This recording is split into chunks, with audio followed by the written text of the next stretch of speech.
everybody, welcome to my homestead and welcome to my channel. In this video, I want to share a little anecdote from a member of the Tabernacle Choir that noticed something interesting with this Christmas devotional. So I had to share it, and he said it was okay to share. I double checked. I normally, like, when you guys send me something, I assume that it's okay to share, because usually you'll say like, "Oh, I want to be anonymous," or "Please don't share." But I just wanted to double check. So I have two emails from him. I want to call your attention to the number of emails I have right here. You can see it at the very top, this tab. These are unopened emails, 432, and many more that have been opened, but I haven't been able to get to yet. So please do not take it personally if if I don't get to your email. I'm just one person, and I've come up with a system where I think I can get through emails quicker by categorizing them into different things. Like if someone sends me a Leahona article, miracle, someone emails me about sharing the Book of Mormon. That way, it helps me streamline. So I think I'm getting better at this weird experience in my life where 13,000 people are listening to what I say and want to talk to me. Never done this before, so please be patient. So you're not going to really be able to read what it says here, just because of the extension that I'm using to do this blackout thing right here, because I didn't want to show his email address or his personal information. So, and the way it works, I can't scroll, so I just have to like zoom out. So I'm sorry for that. So this is what he says. This is Michael Young. He says, "Hi, I'm really enjoying your content and your focus on the second coming. I think we all need to be paying close attention to these signs. I sing in the Tabernacle Choir, and so I get to hear a lot of these general authorities talk firsthand, and I'm listening to them through the filter of paying attention to what they are saying about the second coming, which has been really helpful. I will also tell you that after the First Presidency's Christmas devotional, the entire First Presidency looked up at the choir and thanked us. And I can't recall in all my years in the choir, which has been since 2010, that is a long time in the choir. That's 12 years. Uh, when I have seen more joy in their faces, especially President Eyring. Yeah, you guys, you might remember if you. Okay, so I did. Oh my gosh, I can't remember if I did a live stream about it. Well, whatever. I did at least a video about it. And that's one thing that I noticed during the devotional is that Elder Eyring seemed especially giddy during the devotional. It's like he had a permanent smile on his face the whole time. Um, there did, just from watching the devotional on YouTube, it seemed like they were all happy. And here we have additional confirmation from a member of the Tabernacle Choir that they were indeed very happy. And you know, take that how you will. There's going to be some people that are going to be like, well, they're happy because it's the Christmas devotional, of course. But here you have somebody that's been in the choir for 12 years, and he's saying that he's never seen them more like happy in his experience. And I believe him. And I believe him because of this year that we've been having with these two general conferences and the explicit language that points to the second coming. Um, you know, think of things however you want to. If you think that all these things have to happen first, whatever. Um, and like I said, that's fine. It's just my position is things can happen very quickly, and we may not fully understand the scriptures. That's what happened to the Jews. The Jews didn't fully understand the scriptures clearly, and they studied the scriptures to the nth degree, thinking that they knew what Messiah was going to be like. So that's why the approach that I take is caution. I don't do these timelines where it's like this has to happen and this has to happen. We haven't seen this yet. Who says that you're going to know what it looks like when it happens? It may seem clear. It seemed clear to the Jews what Christ was going to be like. So anyway, this is about that. I just feel like this carries a lot of weight. Okay, Michael's observation of the first presidency and his long-term experience in the choir. Um, I can see it. I know a lot of you can see it because we talked about it.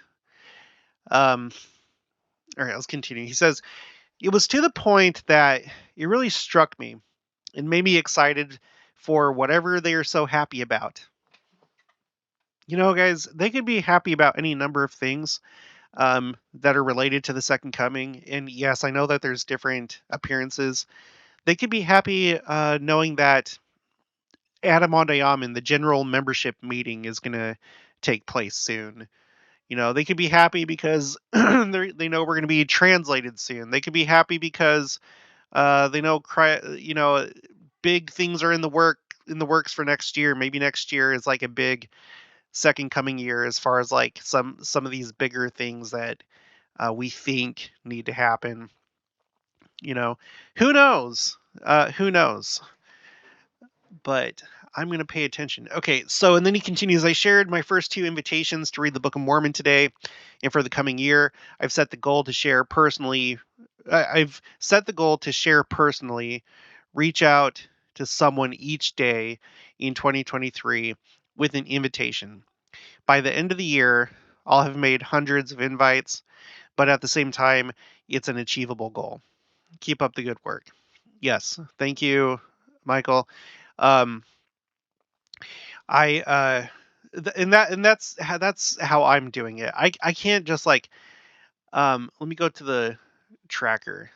I'm still personally at 41 and I'm going to continue, but it's going to have to be an ongoing process for me because I want to try the best that I can to personalize each invite. I plan to hit up everybody in my contacts on my phone and then everybody on Facebook, but I want to go one by one, and that's going to take time, and that's fine.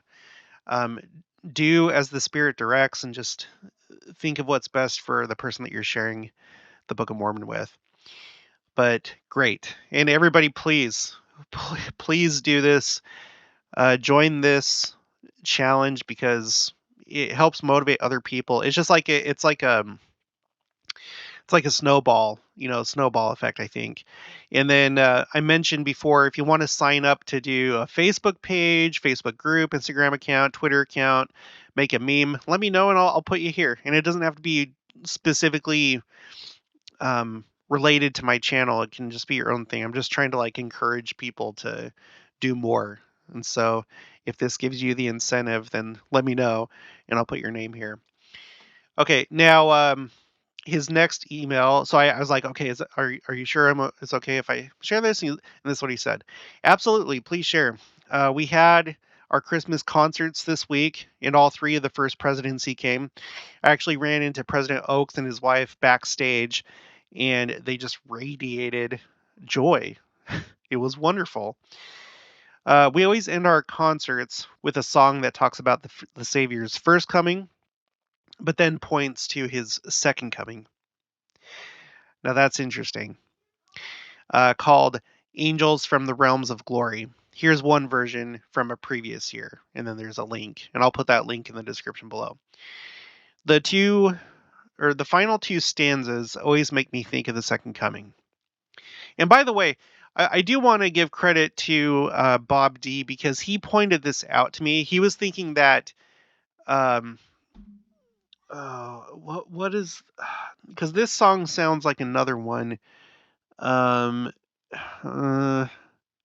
Whatever. He was like, did they change the lyrics for this specific event?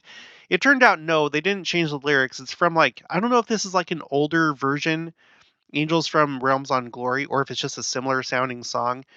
But listen to this. It says, "Saints before the altar bending, watch long in hope and fear. Suddenly the Lord descending in his temple shall appear." Think about this last General Conference in President Nelson literally showing us a depiction of Christ descending to his temple. when he shared that clip from the Book of Mormon video series. Uh, yeah, and then the name of that talk was "Focus on the Temple." Probably good advice, coming from a prophet. Maybe now of all times, if any, is a good time to focus on going to the temple. And then the second stanza is, though an infant, now we view him. He shall fill his father's throne. Gather all the nations to him. Every knee shall then bow down. And we know that the knee bowing down is a reference to the millennium when um, what's going to happen is two things. When he comes for the official second coming, everyone is going to have to acknowledge that he is the king of the earth and submit to his rule. That's the first thing. The second thing is that through the process of time, people are going to be converted to the true church because not everyone's going to be a member of the church at the beginning of the millennium. We've gone over that ad nauseum. There's many, many quotes from people like Bruce R. McConkie, Joseph Fielding Smith, Brigham Young, Nellie Maxwell, on and on and on. So in the beginning of the millennium, there's still going to be missionary work. People are still going to convert to the church. And then the older generation, those that don't, will eventually pass away.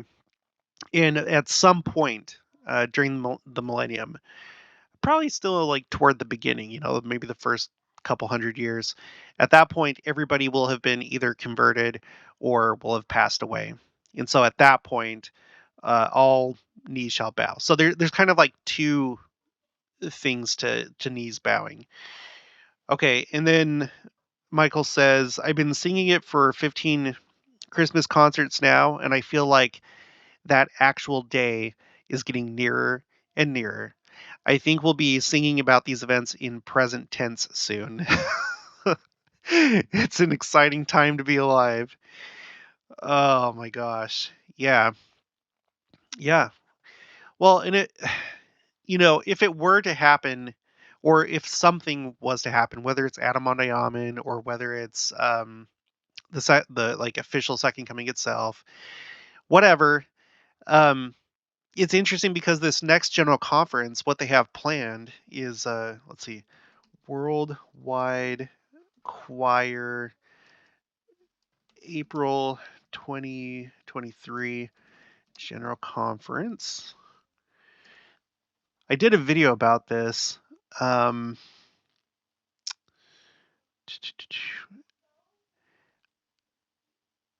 uh, let me go to my channel. I want to do this just in case you missed the video, and also just to kind of remind myself. Let's see. I'll do a search for choir. Nope. Sorry. I'm sorry. Just bear with me if you don't mind. They said something very interesting about this. Okay, let's see. Healing, great day of the Lord, and present, and hasn't happened since.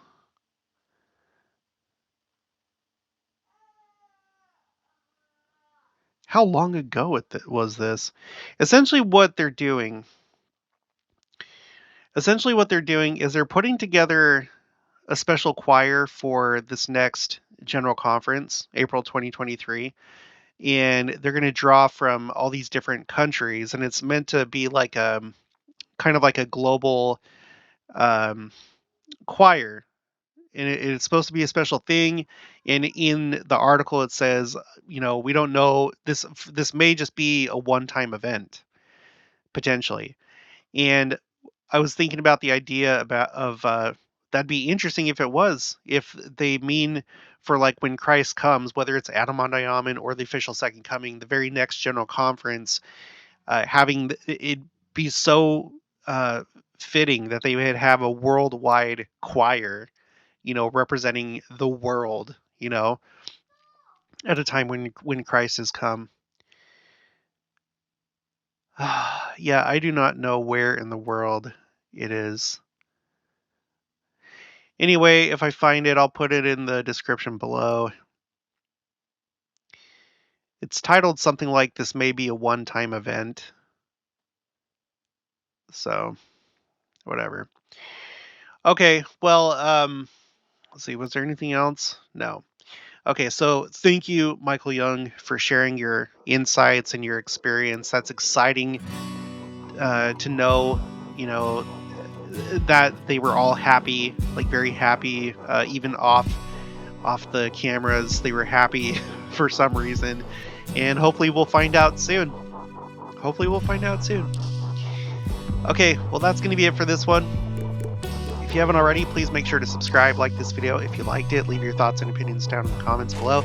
Also make sure to share this, and I'll talk to you guys later.